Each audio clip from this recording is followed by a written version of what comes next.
Buenas noches, doctores. Hoy día, continuando con el diplomado sobre teoría del delito, tenemos programa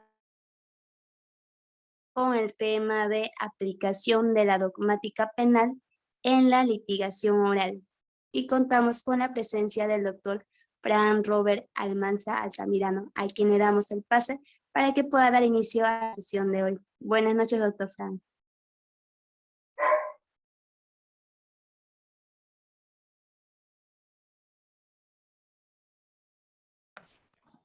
Buenas noches, ¿me pueden oír bien? Sí, doctor, le podemos oír. No le podemos visualizar todavía. No puede ser, ¿por qué? Le puedo oír, pero no le puedo ver. ¿Ahora sí? Sí, doctor, ahora sí se le puede visualizar y se le puede ver. Muchas gracias, Paulita. Gracias por la presentación. Gracias a todos ustedes los que se han conectado a esta última sesión del curso de Teoría del Delito, Dogmática Penal y Aplicación al Proceso Penal y a la Litigación Oral. ¿De acuerdo?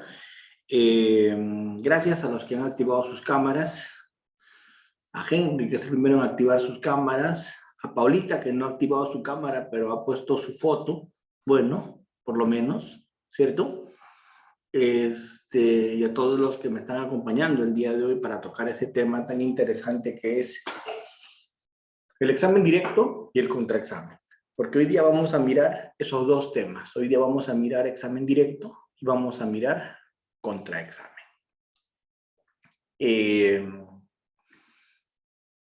Henry Roger Herrera Mendoza también se conecta con su cámara. Muchas gracias, Henry. No pierdo la esperanza de ver a los demás también con sus cámaras, porque hoy día pretendo hacer una sesión interactiva, pretendo hacer una sesión en la que todos vamos a poder interactuar, intercambiar puntos de vista, porque la temática que hoy día nos ocupa, por la que hoy día aspiro a abordar, aspiro a tocar, es una temática bastante compleja y me gustaría que podamos interactuar y podamos participar. Voy a compartir diapositivas, ya soy el anfitrión, muchas gracias. Vamos a hablar, ayer habíamos empezado con alguna introducción sobre el examen directo. Hoy día vamos a centrar algunas ideas adicionales sobre el examen directo. Confírmanme, ¿están viendo las diapositivas? ¿Sí? ¿Se ve? Sí, doctor, se ve. Jura decir la verdad. Perfecto. ¿Y qué quiere decir jura decir la verdad? Que si miente, Dios le va a castigar, ¿verdad? ¿Algo así? Creo que sí, doctor. Los que se creen en una religión. Claro. Pero la idea no es tanto eso, ¿no? O sea, la idea no es tanto que si mienten, Dios le va a castigar.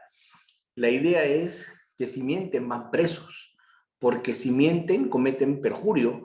Si meten, dicen algo que no es cierto. Si mienten, están faltando a la verdad.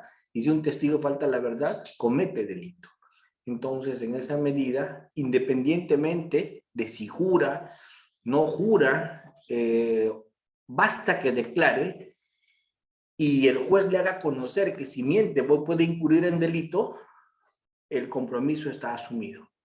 Por eso le dicen jura, promete, va a decir la verdad y él responde sí, eso es suficiente. ¿De acuerdo?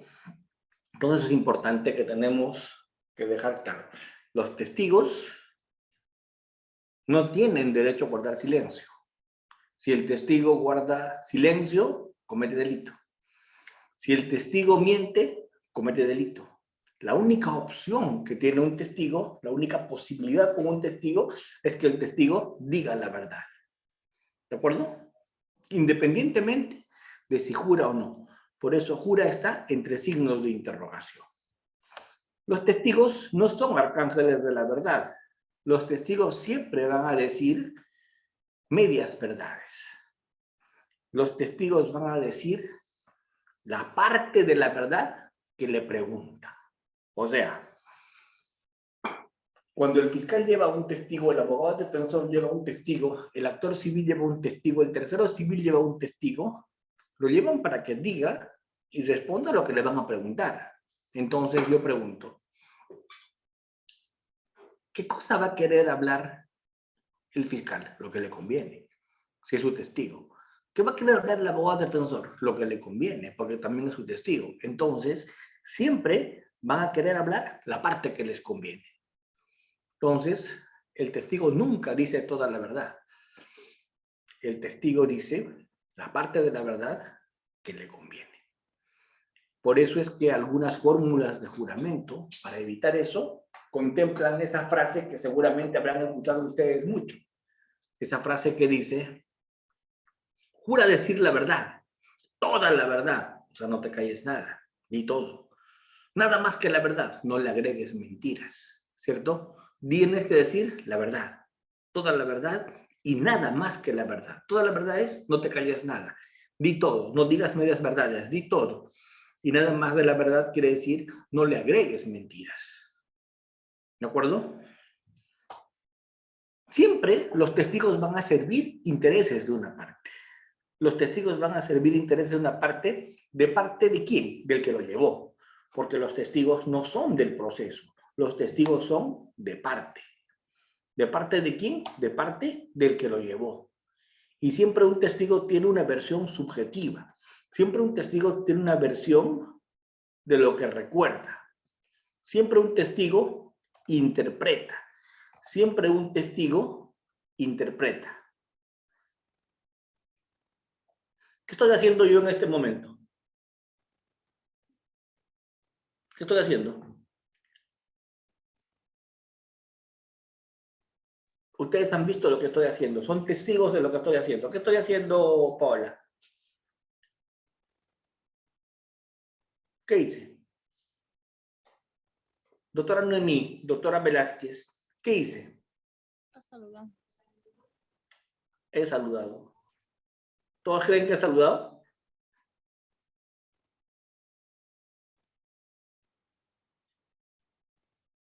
¿Qué he podido haber hecho?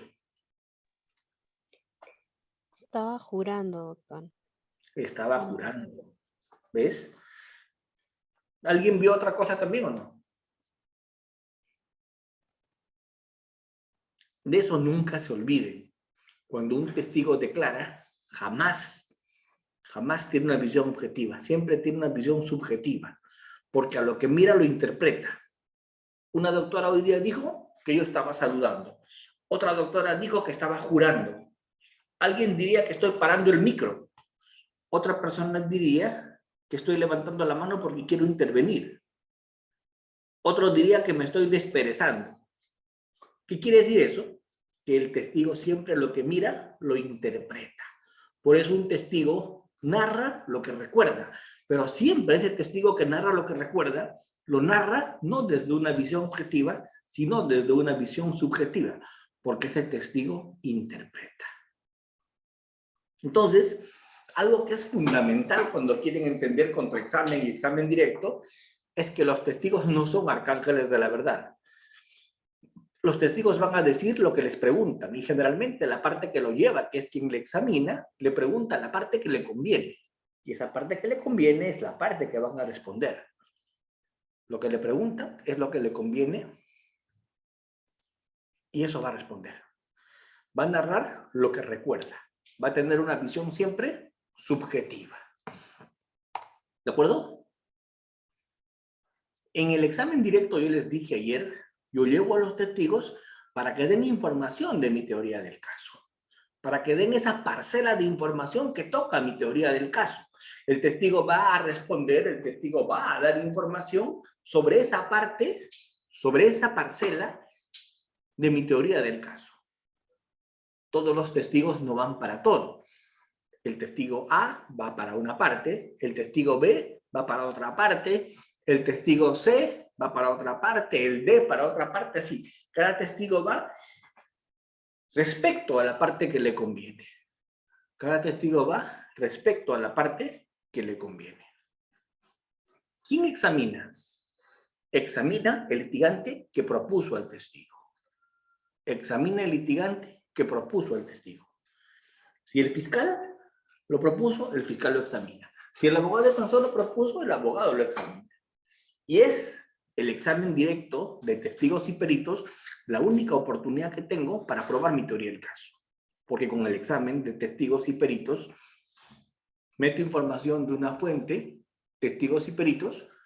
Con el examen de testigos y peritos puedo exhibir documentos, puedo presentar documentos, puedo incorporar objetos. Entonces el examen de testigos y peritos me va a servir para todo eso, para meter información. Para todo eso me va a servir. Para todo eso me va a ser muy útil. ¿De acuerdo? Para eso me va a servir. ¿De acuerdo? Para todo eso me va a servir.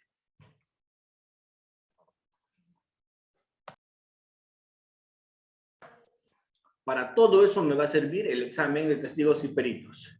Entonces, es muy útil. Porque si yo pierdo la oportunidad,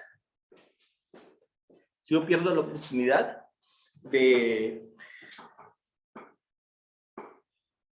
hacerle que el testigo me dé información o el perito me dé información, no va a haber otra oportunidad para probar mi teoría del caso. Yo llevé testigos y peritos para probar mi teoría del caso y es en ese momento, con el examen de testigos y peritos, que yo voy a probar mi teoría del caso. Así que o uso ese momento para probar mi teoría del caso, como fiscal o como abogado, o pierdo mi momento. Es el momento en el que se ingresa información, se incorpora información en el juicio, el examen directo de testigos y peritos. Es mi oportunidad para probar mi teoría del caso. Guía al testigo. El que pregunta lleva al testigo hasta el momento en el que obtuve la información que quiero y lo despacho. Obtuve la información que quiero y lo despido. Obtuve la información que quiero y ya no le pregunto más. Consigo lo que quería y ya no le pregunto más. ¿De acuerdo? Entonces, esto es absolutamente estratégico. Esto es muy estratégico, este examen de testigos y peritos. Es importante que recordemos todo lo que hemos conversado ayer. Ayer hablábamos de que yo escucho la pregunta,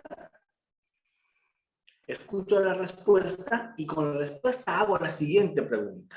Yo les había dicho que la mejor técnica es escuchar.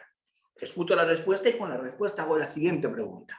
Pregunto A, me responden, sobre lo que me ha respondido, pregunto. Sobre lo que me sigue respondiendo, sigo preguntando. ¿Hasta qué? Hasta llegar a la información que busco incorporar. Cuando me dan la información que busco incorporar, terminé. Chao. Para acreditar mi teoría del caso con el testimonio del testigo. Pero debo conseguir credibilidad. Y la única forma de conseguir credibilidad es acreditando al testigo. Hay que acreditar al testigo. Entonces, el examen directo me va a servir para entrar con el testimonio del testigo, para que el testigo me diga lo que recuerda, lo que sabe, lo que le consta, y también me sirve para introducir prueba material, porque yo voy a poder incorporar prueba material con los testigos. ¿De acuerdo? Debo tener clara mi teoría del caso. Debo tener claro qué cosa voy a trabajar con cada testigo. Y a cada testigo le voy a preguntar únicamente el aspecto respecto del cual ha concurrido a declarar. Si el testigo X es para hablar sobre A, al testigo X únicamente le pregunto sobre A. Si el testigo Y es para hablar sobre B, al testigo Y únicamente le pregunto sobre B. Cada testigo responde únicamente sobre el aspecto que ha venido a testificar. Únicamente sobre eso. Únicamente sobre eso. Cada testigo responde sobre lo que ha ido a testificar, con un fin estratégico. Todo según un mapa, según una guía, según un dibujo de ejecución que he trazado. Yo tracé un dibujo de ejecución, yo sé a qué ha ido cada testigo y cada perito, y eso le pregunto a cada testigo y perito. ¿De acuerdo? El examen directo, como todo en litigación oral, no se improvisa. El examen directo, como todo en litigación oral, se prepara. El examen directo tengo que prepararlo. ¿Y cómo hago para preparar un examen directo? ¿Cómo se prepara un examen directo? Se prepara un examen directo reuniéndome con el testigo. Me entrevisto previamente al día de la declaración en el juicio, me entrevisto días antes o un día antes con el testigo. Y con él diseño un bosquejo de cómo voy a preguntarle las cosas y le hago saber lo que le voy a preguntar. La idea es seguir un orden lógico. La idea es anticipar debilidades y anticiparnos a la parte contraria, porque hay que hacerle saber al testigo cuando lo prepare que la parte contraria lo va a atacar y va a buscar desestabilizarlo, va a buscar quitarle credibilidad. Entonces, cuando yo preparo al testigo, es muy importante que le haga saber eso, es muy importante que le haga recordar. Voy a poner un ejemplo. Si yo llevo como testigo a un policía que participó en la intervención, si yo llevo como testigo a un policía que participó en la captura de los criminales, es obvio que ese policía, así como la intervención que ha tenido en el caso que yo lo estoy llevando, ese policía ha tenido pues 500 intervenciones, entonces yo no creo que se acuerde el detalle de cada intervención que ha tenido. Entonces, días antes del examen directo, siempre es bueno hacerle una invitación para que concurra y hacerle saber sobre qué quiero que declare y hacerle recordar lo que pasó ese día. Le pongo a la vista su informe policial, le pongo a la vista los actos de investigación que realizó y se va a acordar de todo y ya está fresco y ya puedo preguntarle en el juicio. Por lo tanto, entrevistar previamente es muy importante. Hacer un bosquejo de preguntas también. Anticiparle debilidades respecto de lo que le van a refutar o contradecir también es importante. Y cuando ya empieza el examen directo, ¿cómo trabajo? Primero acredito al testigo, ¿no? ¿Qué es acreditar? Además de presentarlo con su nombre, apellido, ocupación y todo lo demás, ¿qué viene después? Después viene contextualizar una situación de credibilidad. O sea, hacerle saber al juez por qué es que ese testigo es creíble, a qué distancia estuvo, con qué condiciones de iluminación, en qué estado de salud, para que el testigo pueda apreciar que está creíble. Yo recuerdo mucho el caso de que alguien no supo acreditar al testigo o lo acreditó tan mal que en realidad lo estaba desacreditando, porque lo que dijo fue que el testigo estaba en un bar desde las 5 de la tarde y el hecho había ocurrido a las 12 de la noche.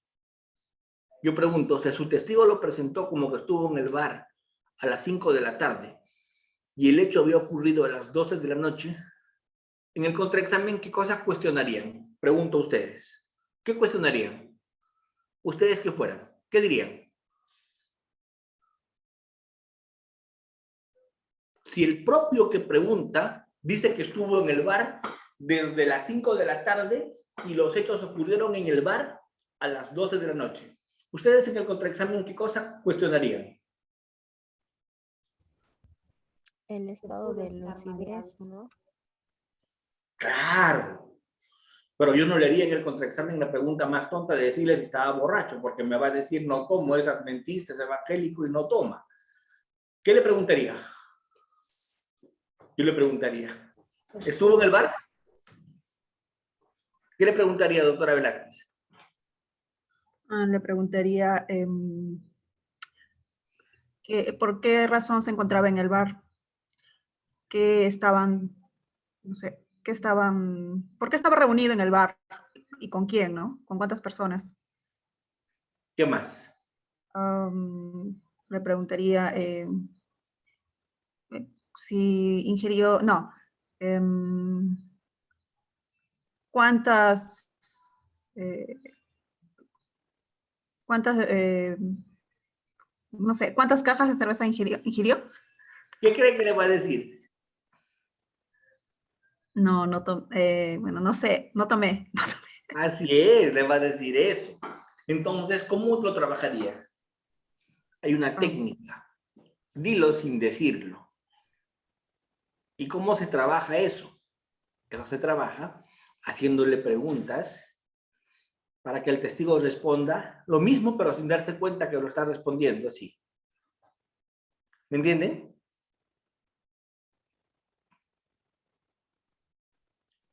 ¿O no se entiende? Eso se le llama la técnica de la jaula. Lo tengo que encerrar. Lo tengo que enjaular. ¿Y cómo se hace esto? A ver, doctora Velázquez, con usted voy a trabajar. ¿Ya? Usted me va a responder que sí a lo que le voy a preguntar, ¿sí? Ok. Doctora Velázquez, usted le acaba de decir al señor fiscal que usted llegó al establecimiento Juanita a las 5 de la tarde, ¿es correcto? Es correcto. En el establecimiento Juanita, ¿se podría decir que es una cantina? Es un bar-restaurante. También Exactamente. También venden comida, ¿cierto? Exacto. Pero también venden alcohol. Sí, claro. ¿Es correcto decir que además de comer y beber, no hay ninguna otra actividad en ese lugar? Es correcto. Ok. El que no está comiendo, está bebiendo. Dígame, ¿a qué hora ocurrieron los hechos? Ah, bueno, los hechos ocurrieron a las 8 de la noche. A las 8 de la noche. Entonces usted estuvo en ese bar donde se bebe y se come, como usted misma lo está diciendo, desde las 5 de la tarde hasta las 8 de la noche, ¿es así? Sí, es así. Le pregunto, en este momento, ¿qué está pensando el juez? Si ella no toma y ha ido a comer, ¿Qué ¿estuvo hacía hasta las, comiendo? hasta las 8 de la noche? ¿Qué estaba haciendo? ¿Qué estaba haciendo? Estaba tomando, pues. Es obvio, ¿cierto? Eso es obvio. Ajá. Entonces, en el contraexamen nunca le voy a preguntar algo tan suicida como preguntarle, ¿estuvo usted bebiendo? Porque me va a decir que no, que su religión no le permite, lo máximo que se toma es el pulso, ¿cierto? Exacto. Pero si yo le pregunto de la manera como lo estamos trabajando, el testigo me va a responder lo mismo, pero sin darse cuenta que está respondiendo eso, ¿cierto? Cierto, muy cierto. Entonces, esa es la idea. Cuando yo hago el examen directo, no puedo cometer ese tipo de errores de manera tal que yo lo pongo a mi testigo, a mi propio testigo, a tiro para que en el contra lo destruya. Entonces, si usted tendría que llevar a ese testigo que vio la pelea a las 10 de la noche y usted haría el examen directo, doctora Velázquez, ¿desde qué momento le preguntaría? Porque usted es la que pregunta. ¿Le preguntaría desde las 5 de la tarde o le preguntaría desde las 9:30 de la noche?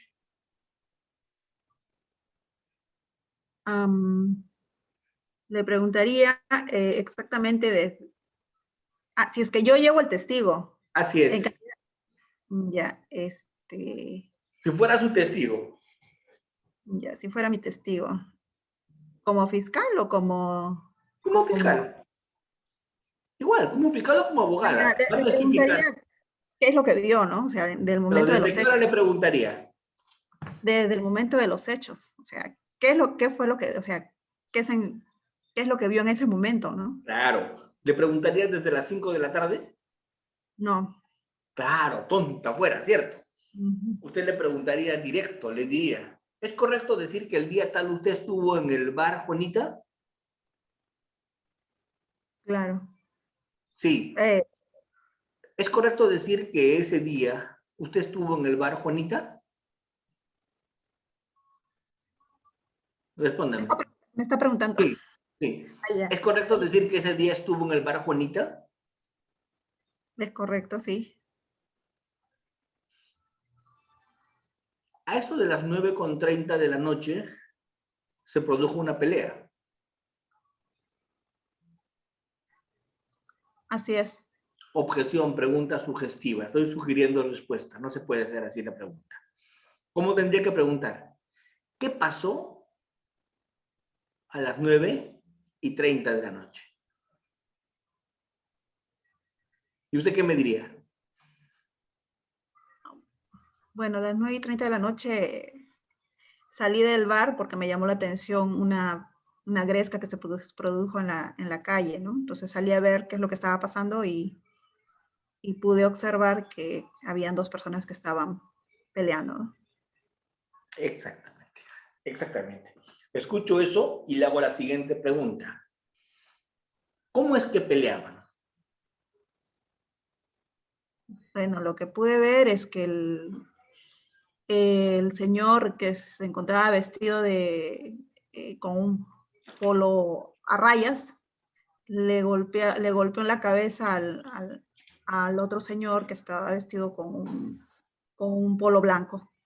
Le golpeó en la cabeza y pude observar que en su mano él tenía pues un palo, ¿no? Con el cual le golpeó en la cabeza. Ya está. Mira, ya me respondió eso y ahora le voy a seguir preguntando. ¿Y qué le voy a preguntar? ¿Y cuántas veces le golpeó la cabeza con ese palo?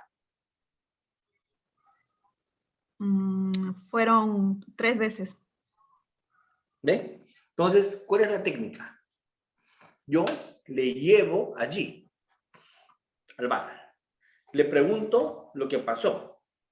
Me responde que con el palo le golpeó 3 veces. ¿Cierto? Y no tengo más que preguntar sobre ese tema. Pero como yo llevé a la testigo para preguntarle sobre otro tema más, en ese momento hago lo que se denomina una transición. ¿Qué es una transición? Le digo, muy bien, señorita testigo, ahora vamos a conversar sobre el traslado a la clínica. ¿Me entiende? Entonces ya le saqué de ese momento y le llevo otro. Ahora vamos a conversar sobre el traslado a la clínica. Muy bien, cuéntenos. ¿Qué ocurrió luego de la lesión? Luego de los golpes, ¿qué ocurrió? Bueno, luego de los golpes la gente se amontonó, todo el mundo gritaba y algunos empezaron a llamar al serenazgo. Llegó el serenazgo y llevaron a ambas partes, los llevaron en la camioneta. Pero lo que escuché fue que uno de ellos, el que estaba más lesionado, que ese que había recibido los golpes con el palo, lo iban a llevar a una clínica, ¿no? Es lo que escuché. De ahí, si lo llevaron o no, ya eso no sé. Cuando lo llevaron en el vehículo de serenazgo al que recibió los golpes, como usted nos refiere, ¿lo llevaron cargando o caminaba? ¿Cómo lo llevaron? Lo llevaron cargando. Cargando. ¿Ven? Entonces yo pregunto con lo que me va respondiendo. ¿Quiénes lo cargaron?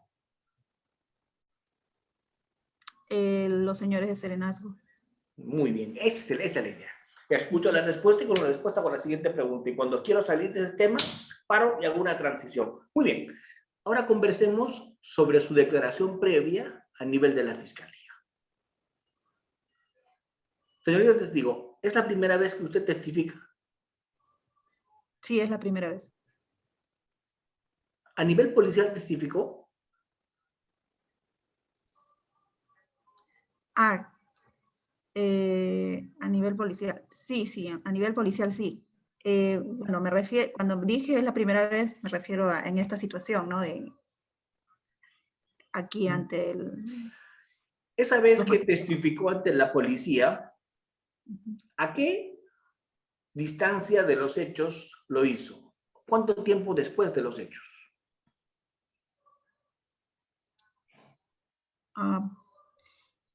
Fue el mismo día. No, miento, fue el día siguiente. Porque los hechos ocurrieron en la noche, el día siguiente me llamaron para testificar. Excelente. Perfecto. Muy bien, excelente. ¿Hasta ahí estamos? Muy bien. Entonces, ¿cuáles son los tips del examen directo? Los que más o menos he trabajado con la doctora Velázquez. Acredito al testigo, contextualizo, lo ubico en el momento, en el lugar donde yo quiero que él dé la información y le pido la información siguiendo un orden cronológico.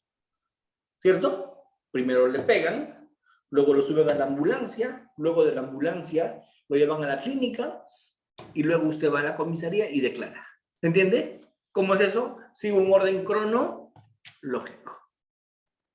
Es muy importante, ¿verdad? Luego, uso el lenguaje común. No es un momento de lucimientos. La idea es que lo que yo voy a explicar se entienda con claridad. Así que es absurdo, no tiene ningún sentido que yo me haga lucimientos personales, ¿no? No tiene ningún sentido que yo empiece a lucirme con palabras difíciles, con palabras complicadas, no. Cuando más lenguaje y más sencillo es, mejor. Nunca yo debo perder el control del interrogatorio. ¿Qué quiere decir eso? Cuando yo estoy preguntando y me están respondiendo, ¿cierto? Yo debo controlar las respuestas para que mi testigo no se vaya de boca y no hable más de la cuenta. Porque si yo no controlo, mi testigo puede terminar hablando mucho o no. Si mi testigo fuera el señor que estuvo en el bar, yo no controlo su declaración, yo no lo llevo al lugar, no lo llevo a la hora, no lo llevo al momento mismo y después no me quito de ahí, puede que él me termine diciendo una tontería como que recién habían tomado 4 cajas de cerveza, ¿cierto? O como que estaban celebrando, tomando whisky o tomando vodka el santo de su compadre. Entonces ahí me iría mal.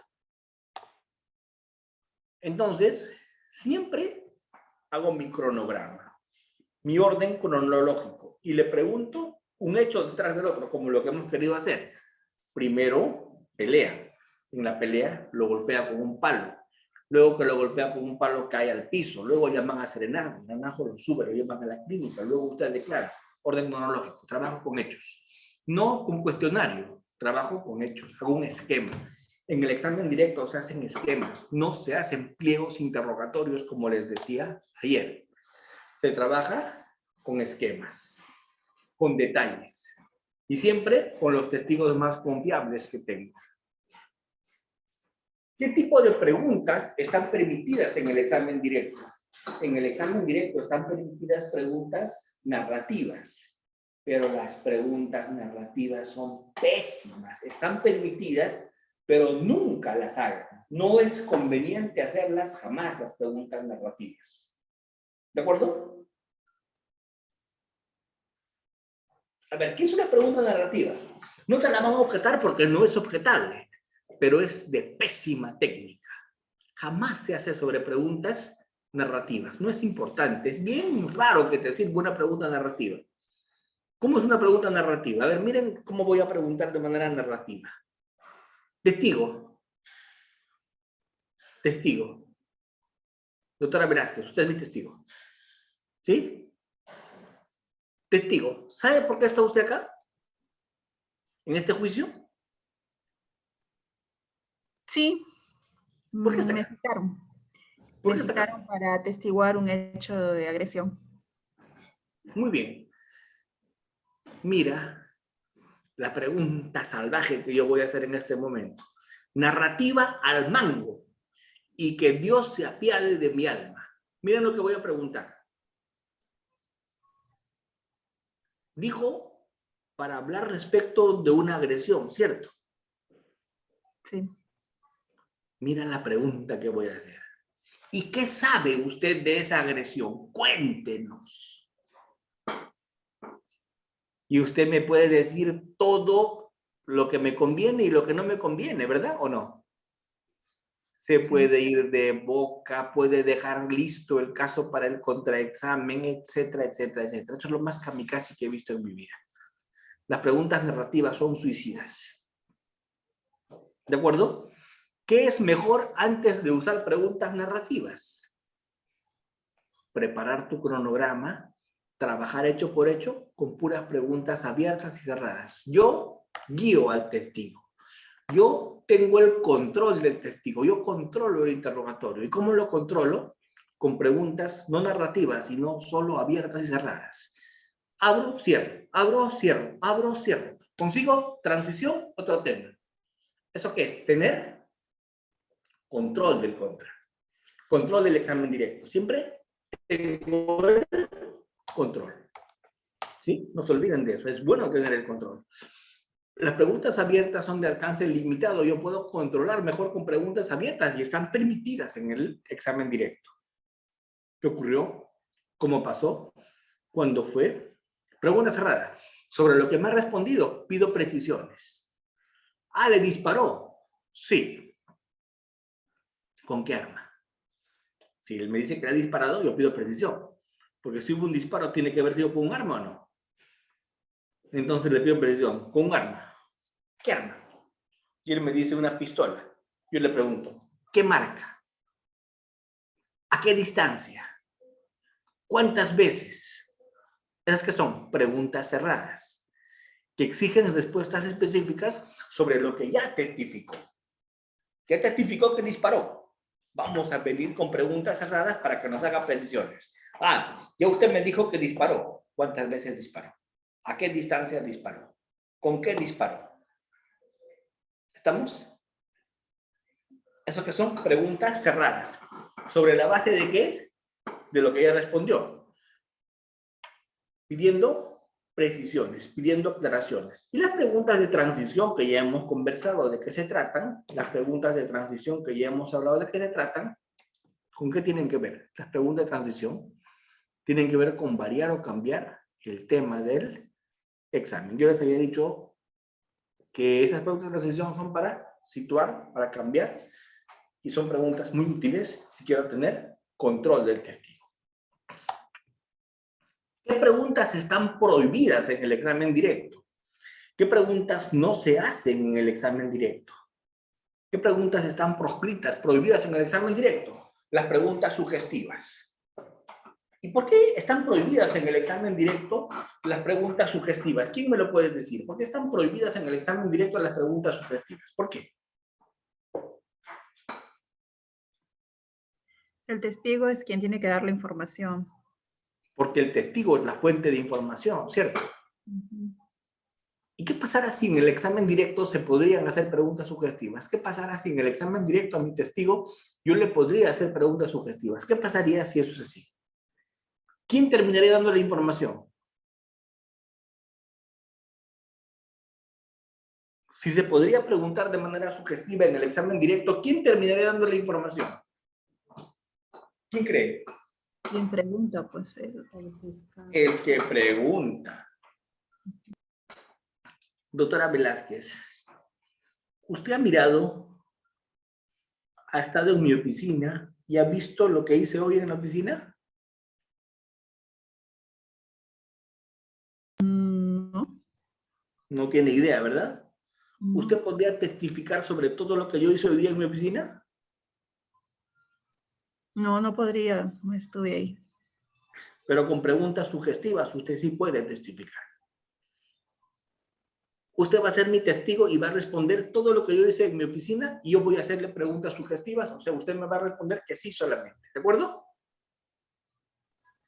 No, ¿Entiende? no puedo hacer. No. Pero voy a sacarle la vuelta a la norma yo. ¿Ya? Solamente para hacer el ejercicio. Yo le pregunto y usted me dice que sí, ¿de acuerdo?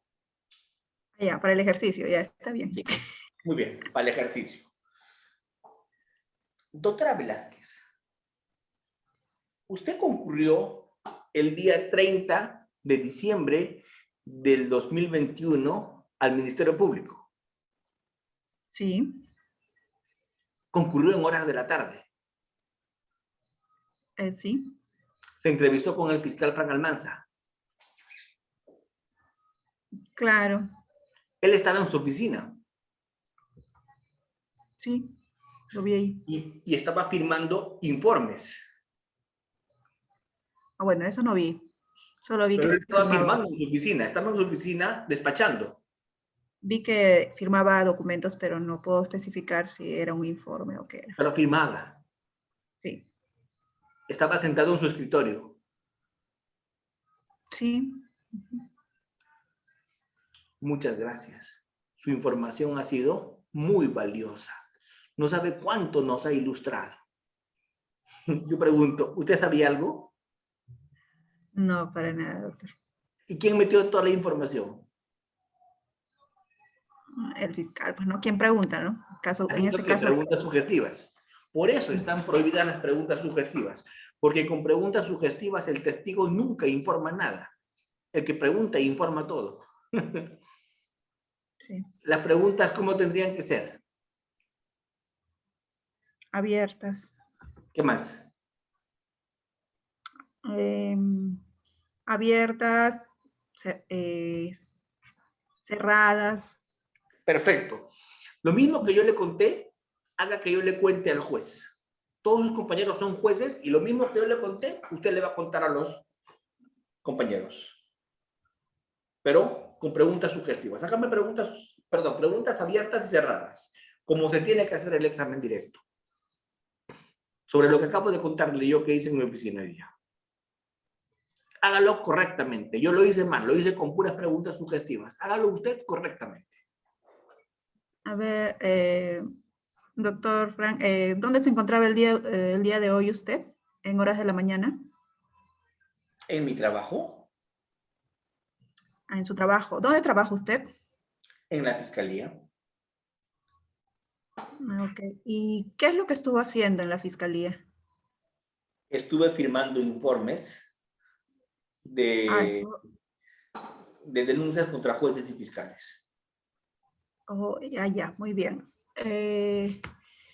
Y ¿hasta qué hora estuvo usted dentro de la fiscalía firmando esas denuncias Hasta contra las 10 jueces? hasta las 10 de la noche.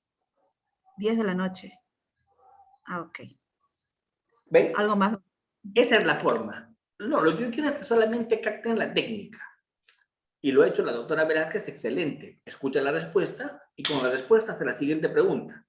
¿Hasta qué? Hasta que yo cuente toda la información. ¿Cierto?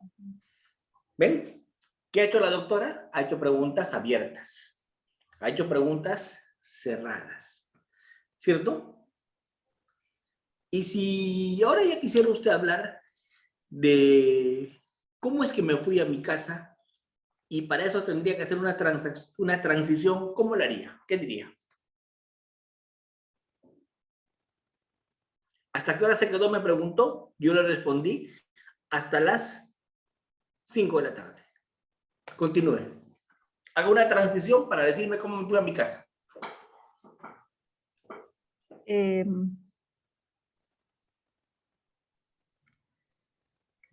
Luego que usted sale de su trabajo, ¿a dónde se dirigió? ¿A mi casa? A su casa. Sí. Y más o menos, ¿a qué hora llegó usted a su casa? En media hora, 35 minutos aproximadamente. 35 minutos. ¿En ese trayecto sucedió algo? Muy bien, muy bien. Ya estamos escuchando la respuesta y con la respuesta poniendo la siguiente pregunta. ¿De acuerdo? Ya vamos. Ahora mándame al día siguiente cuando me llamaron para amenazarme. Y mándame con una transición. Ya.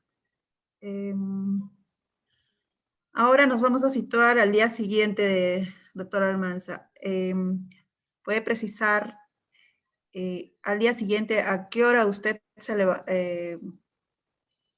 levantó? Sí, yo me levanto como siempre a las 4 de la mañana a cocinar. Cocino para mi mujer, lavo su ropa, limpio la casa y luego me voy a trabajar a la fiscalía. Ok. Y en ese horario que usted se levanta, ¿su esposa lo acompaña para hacer sus labores? No, no, no, ella duerme y yo hago el desayuno y le llevo a la cama. Ah, ok. ¿Y a qué hora es que usted sale de su domicilio para poder llegar a su trabajo? Salgo luego de mi baño de burbujas que me suelo dar. Debe ser al promediar las 7:30 de la mañana aproximadamente. 7:30 de la mañana. Ya, ¿por qué le estoy respondiendo así? ¿Por qué le estoy metiendo tanto rollo y le estoy diciendo que cocino para mi mujer, que lavo su ropa y le llevo el desayuno a la cama y de ahí recién me voy a trabajar? ¿Por qué le estoy respondiendo todo eso? Am, ¿Por qué? Porque usted me hizo una pregunta muy genérica, porque usted no controló el examen, porque usted me hizo una pregunta narrativa y eso fue kamikaze, ¿o no? ujú. Me debió eliminar todo eso con una pregunta muy simple. Me hubiera preguntado, ¿y al día siguiente fue a trabajar?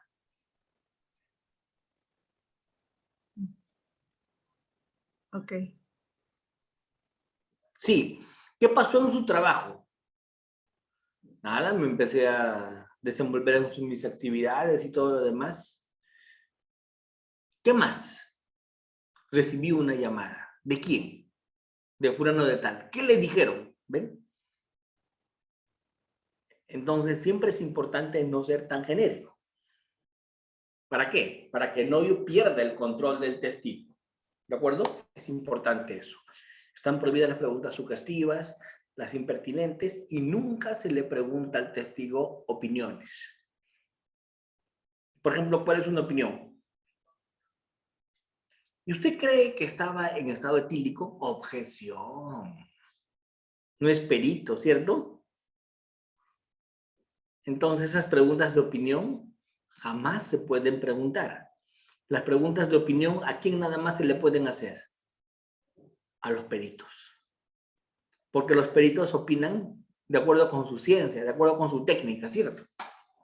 Entonces, una pregunta de opinión no le puede dar a cualquier ciudadano lego, no se puede. Eso se le pregunta a los peritos, eso se le pregunta a los técnicos, eso se le pregunta a los que saben de lo que están hablando.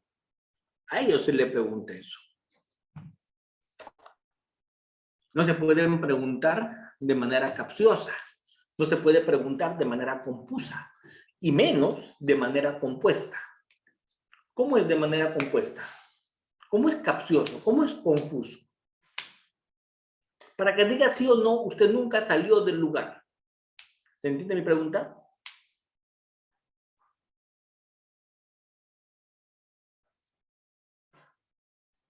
Para que diga sí o no, usted nunca salió, sí o no, nunca, doble negación, elimino negación con negación, queda ese. Esa es confusa, ¿cierto? ¿Entiende? Esa es una pregunta confusa. Una pregunta compuesta. ¿A qué hora salió y cómo estaba vestido? Objeción, pregunta compuesta. La idea es preguntar un hecho por pregunta, una pregunta por hecho. Cuando yo pregunto más de una afirmación por pregunta, más de un hecho por pregunta, me objetan por compuesta.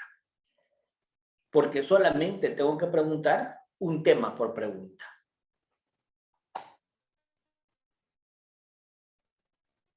¿Cierto? En ocasiones, los testigos se pueden poner nerviosos. En ocasiones, los testigos, yo debo tener su declaración previa a la mano para pedirle en ese momento permiso al juez y poderle alcanzar la declaración para que refresque memoria. ¿De acuerdo? Por eso la declaración previa es muy importante llevarla al juicio, porque si el testigo se olvida de algo, con esa declaración previa sirve para hacer refrescamiento de memoria también. Las declaraciones previas son todo aquello que el testigo declaró antes del juicio, su declaración en la policía, su declaración en investigación preparatoria, su declaración en medios de comunicación, su declaración en entrevistas en la radio, en la tele, etc. Todo eso es declaraciones previas. Los escritos grabados, las declaraciones de un programa de té, las notas de reclamo, los mensajes en un teléfono, son declaraciones previas. Con eso me puedo ayudar. ¿De acuerdo? ¿Para qué? Para el examen y para el contraexamen. ¿De acuerdo? Vamos, ¿cuáles son los principios con los que vamos a trabajar en juicio? Contradicción, información, oralidad. ¿Para qué yo uso declaraciones previas? Para refrescar memoria, para mejorar la calidad de la declaración. Si la declaración es mala, mejor calidad, refrescando memoria. ¿Y con qué refresco memoria? Con declaraciones previas. ¿Cuándo? Cuando lo que el testigo no recuerda es relevante. Cuando lo que el testigo no recuerda me va a servir. Ahí voy a usar declaraciones previas para refrescar memoria. Para eso voy a usar para refrescar memoria. Y usar una declaración previa para refrescar memoria tiene algún nivel de dificultad. Tiene algún nivel de dificultad. No es tan sencillo. Tiene algún nivel de dificultad. Refrescar memoria tiene algún nivel de dificultad. No es tan sencillo. ¿Cómo es que funciona? Primer paso, valido la declaración previa. Segundo paso, exhibo y le pido que reconozca la declaración.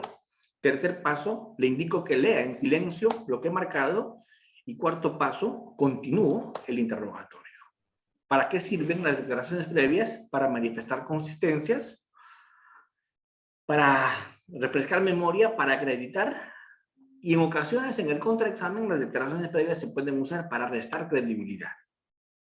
¿De acuerdo? Ahora vamos a aprender a usar declaraciones previas tanto para marcar consistencias como para marcar inconsistencias. Hasta acá, el examen directo. Respecto al examen directo, ¿alguna pregunta? ¿Doctores? ¿No? ¿Ninguna pregunta? Para entrar al contraexamen ya.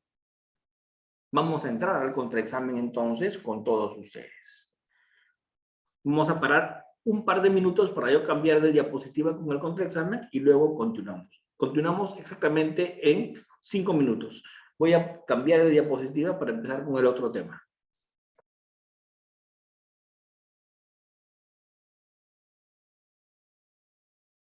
¿Allí o me abandonaron? Estamos atentos, doctor. Excelente, Paulita, pero se escucha hasta acá como roncas. Un poquito, estamos sanando, doctor. Ok, perfecto. Muy bien. Vamos a empezar entonces con el tema del contraexamen. El tema del contrainterrogatorio o contraexamen. Con eso vamos a empezar. ¿Qué es el contraexamen? El contraexamen es el examen que se hace al testigo adverso. Es el examen que se hace al testigo de la contraparte. Es el examen que se hace al testigo que no hemos ofrecido. Es el contraexamen que se hace, ¿para qué? ¿Para qué? Contrariamente a lo que todos piensan, es un contraexamen normalmente de destrucción, normalmente de ataque, normalmente de desacreditación. La mayor parte de las personas piensa que el contraexamen es una herramienta de ataque, es una herramienta de desacreditación, es una herramienta que busca cuestionar al testigo adverso. Contrariamente a lo que muchos piensan, el contraexamen es una herramienta que también sirve, ¿para qué? También sirve para construir.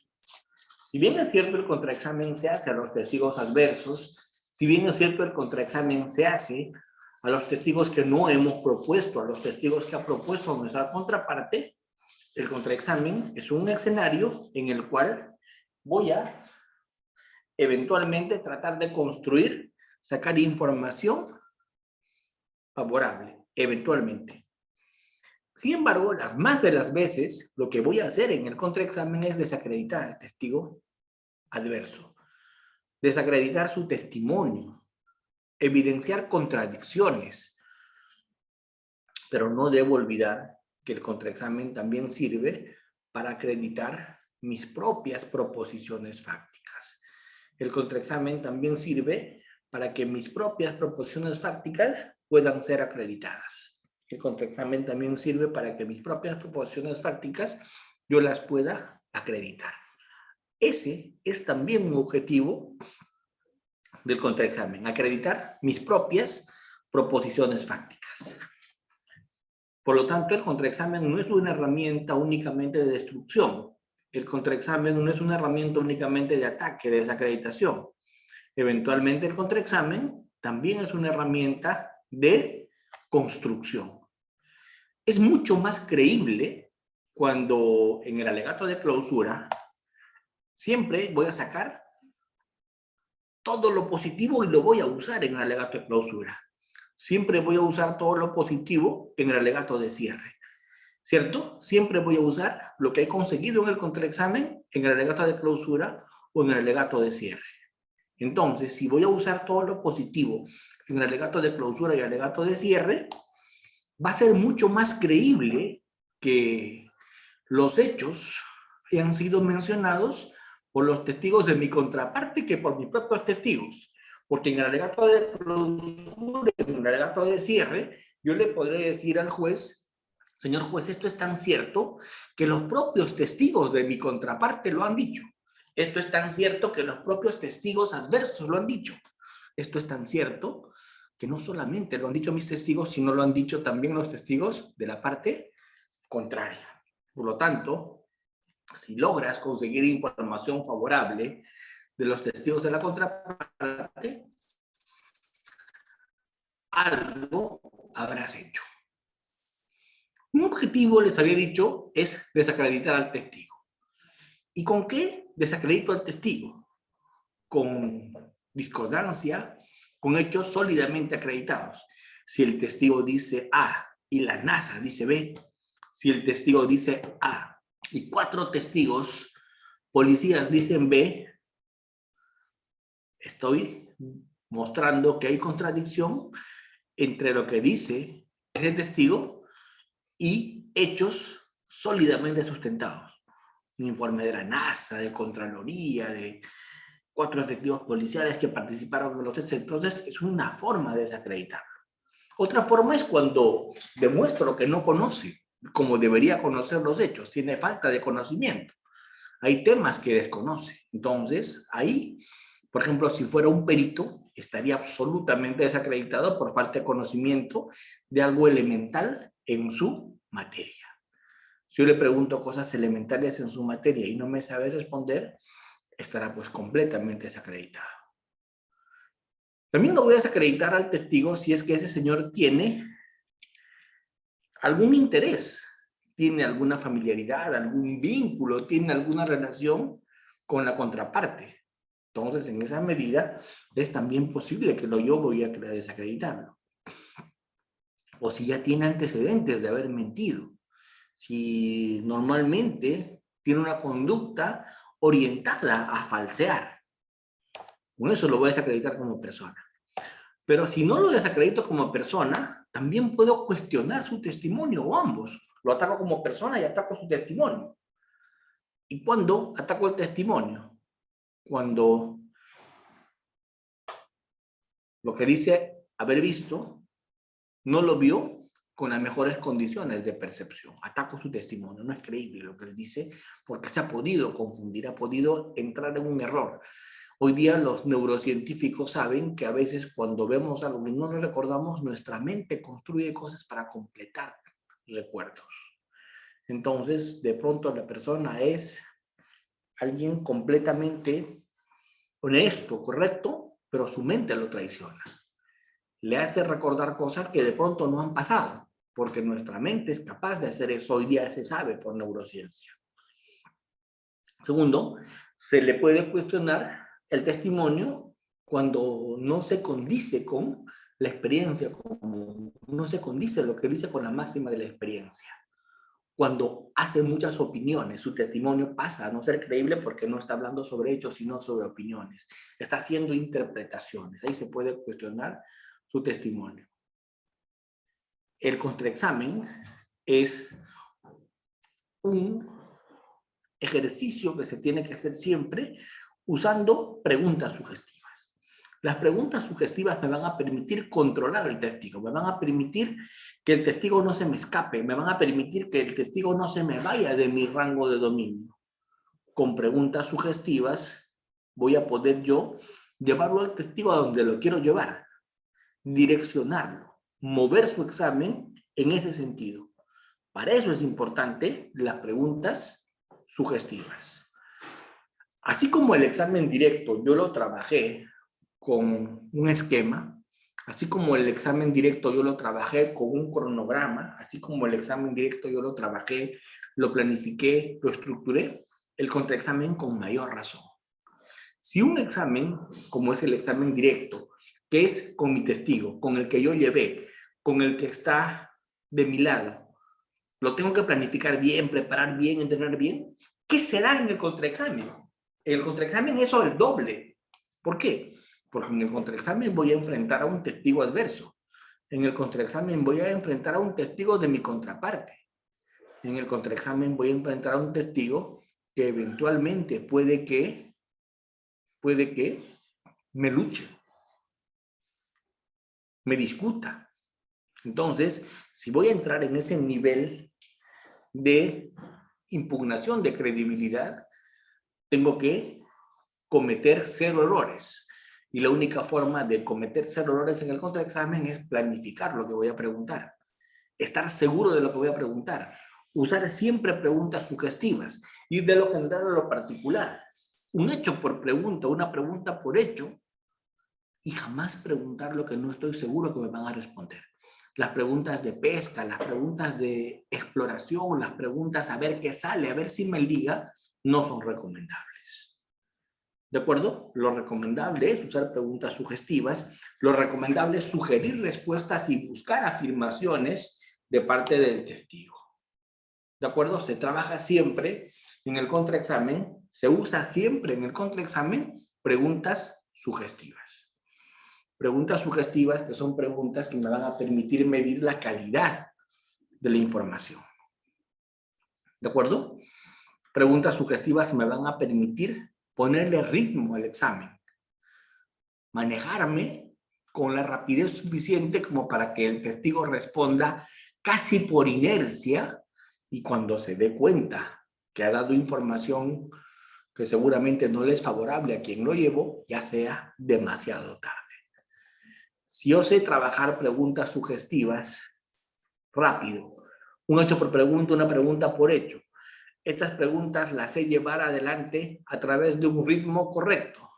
Si yo soy capaz de hacer eso, si soy capaz de trabajar de esa manera y con ese punto de vista, si soy capaz de trabajar así, es bien importante que el testigo no se dé cuenta a dónde lo estoy llevando, que el testigo no se dé cuenta qué es lo que quiero lograr.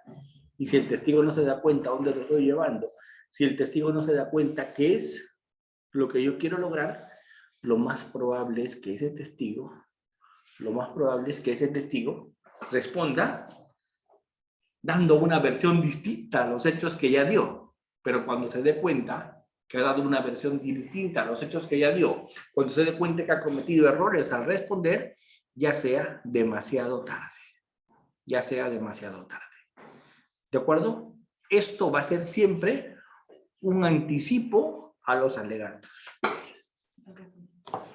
Esto va a ser siempre un anticipo a los alegatos. Va a ser un previo a los alegatos. ¿De acuerdo? Es muy importante por eso practicar en el contraexamen las preguntas sugestivas. Porque si yo practico bien preguntas sugestivas de un solo punto, si yo eventualmente suelto alguna pregunta en temas colaterales menos importantes abierta, está bien, pero debo saber hacer preguntas sugestivas de un solo hecho, una pregunta por hecho, un hecho por pregunta, de acuerdo con líneas y siempre pensando en el alegato de clausura. Las preguntas sugestivas son preguntas seguras. Son preguntas que yo solo debo hacerlo cuando estoy seguro de la respuesta. ¿Y por qué estoy seguro de la respuesta? Porque si me dicen algo distinto a lo que yo pretendo escuchar, tengo con qué refutar. Siempre debo trabajar en un contraexamen con preguntas seguras. Cuando las preguntas son seguras, cuando yo tengo declaraciones previas que voy a poder usar para refutar si me dicen lo que yo no estoy seguro que me van a decir. ¿De acuerdo? Por eso es que es importante trabajar con preguntas seguras. No mucho con preguntas medianamente seguras. O sea, No es tan importante contradecir o refutar al testigo con lo que otra persona ausente dijo. Eso es absurdo.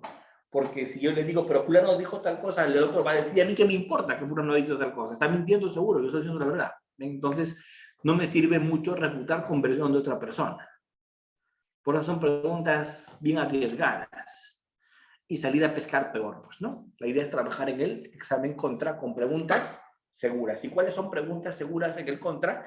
Preguntas cuya respuesta estoy seguro que voy a obtener porque tengo declaraciones previas. O tengo la posibilidad de refutar con alguien más creíble que él. ¿De acuerdo? Jamás en el contra se repite el examen directo. ¿Se completan medias verdades? Sí. ¿Se pregunta sobre lo que no quisieron preguntar en el examen directo? Sí. ¿Se completa la parte de información que se negaron a darme? También. Pero no voy de pesca. No pido opiniones. Jamás me va a opinar el testigo adverso como yo quiero que opine. Si le pido su opinión, siempre va a estar en contra de la mía. Si le pido su opinión, siempre me va a dar por su lado.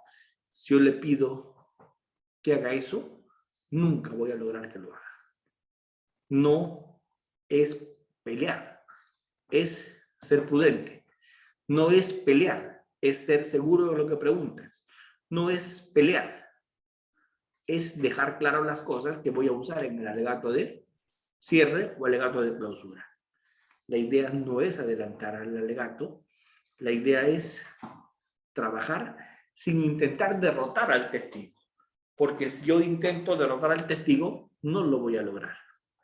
No se contraexamina sin experiencia, ni se contramina sin estrategia.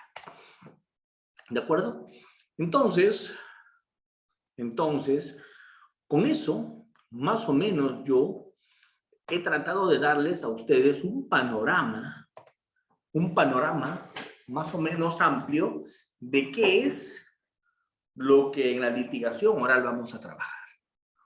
De cómo es que vamos a usar la litigación oral y vamos a entrelazar esto con la teoría del caso. Un poco resumiendo todo lo que hemos hablado en estas sesiones que han tenido conmigo, yo quiero hoy día, en los minutos finales de esta sesión, hacer algunas reflexiones. ¿Y qué cosa yo quiero decir? Lo primero que quiero decir a todos ustedes, estimados participantes, apreciados amigos en algunos casos, lo único que yo les quiero decir y remarcar y subrayar es que, primero, la litigación oral no se hace improvisando. La litigación oral en nuestro país, la litigación oral con nuestro sistema, la litigación oral con nuestras normas, es algo que se hace respecto a lo que has planificado. La litigación oral se hace con una previa planificación. La litigación oral, que es lo que hacemos en el juicio, no es sino la ejecución de un libreto que yo diseñé. La ejecución de un libreto que yo diseñé, la ejecución de una estrategia que yo tracé, aplicando dogmática penal, aplicando teoría del delito. No es posible hacer teoría del caso sin teoría del delito. No es posible tener yo una hoja de ruta, una guía con la que me voy a meter en el juicio sin conocer teoría del delito. Cuando ya yo conseguí eso, las preguntas en el examen directo, las preguntas en el contra, las preguntas que yo voy a hacer a los testigos míos, a los testigos adversos, todo lo que voy a hacer en el juicio siempre va a estar pensando en ¿qué?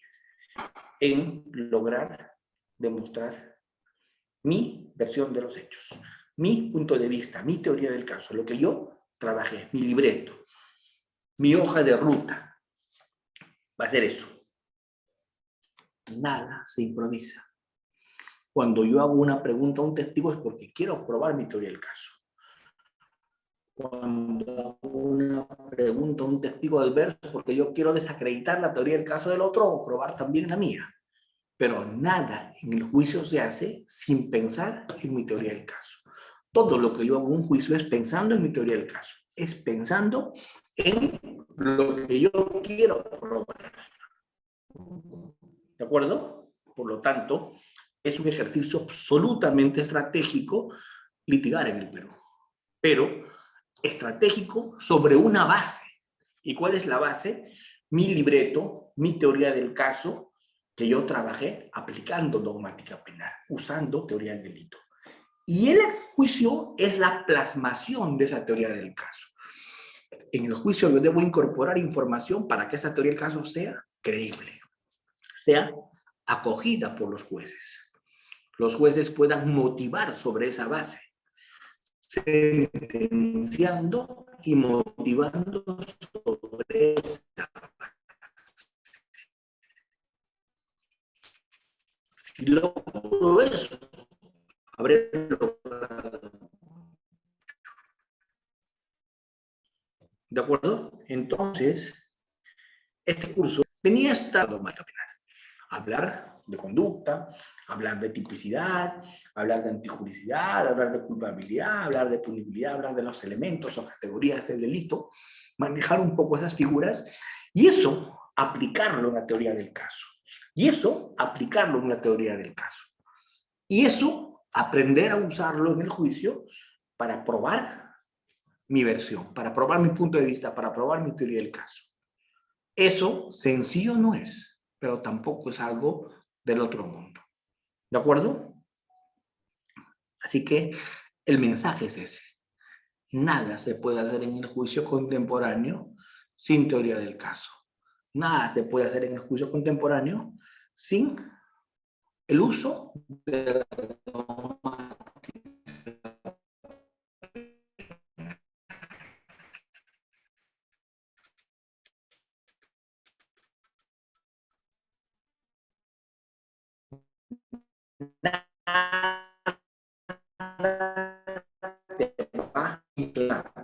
vas a pretender hacer, pero te va a salir mal. La única forma de trabajar seguro es utilizar herramientas como la teoría del caso. Ellos hablan mismo, están comentando su chango para mañana en otras ocasiones. Los he visto muy callados, muy sobrios, muy conservadores. Pero esta es la oportunidad, estos minutos finales,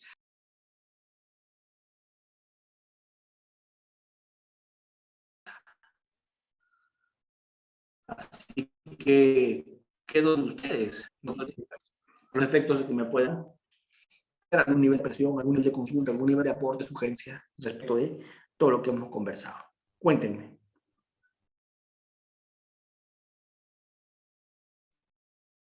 Muy bien. Veo que no tenemos preguntas y cuando no hay muchas preguntas es una de dos. O porque todo se entendió o porque nada se entendió.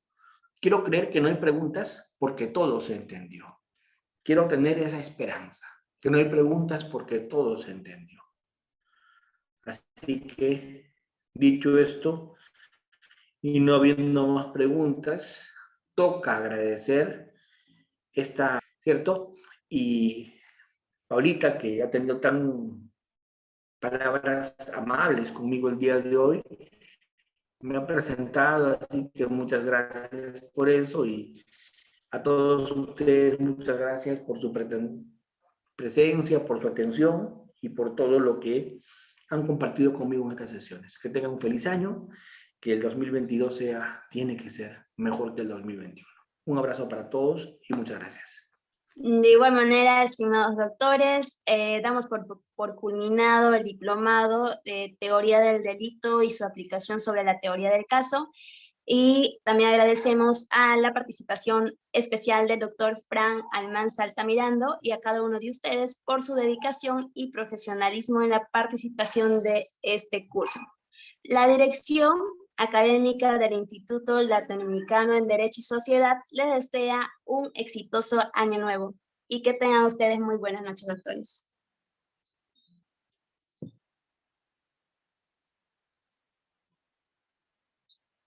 Buenas noches, doctor Fran. Buenas noches, doctores. Buenas noches con todos, feliz año.